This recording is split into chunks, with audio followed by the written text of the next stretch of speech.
विनोद के हाथ में तलवार थी और शिवम के हाथ में चाकू था और चाहत के हाथ में कट्टा था और उसके हाथ में वो जो बड़ा लड़का जो है रोहित उनके हाथ में सबके फर से चाकू गंडस से ऐसी चीज़ ले रहे थे। जब मैं और मेरी मम्मी वहाँ पे गए तो विनोद मैनेजर और मंदारी दोनों हमारे पीछे भाग लिए तलवार और कट्टे लेके, तो हम बढ़ने घुसने नहीं देंगे और हमें उन्होंने उठाने भी नहीं दिया।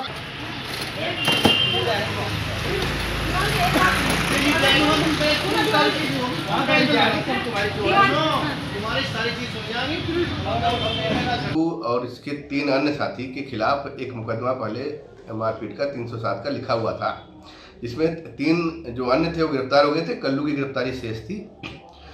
कल कल्लू किसी शादी में गांव में आया था तो दूसरे पक्ष के लोगों ने इसको देख लिया, फिर इनके साथ इसको ले जाके मारपीट की है।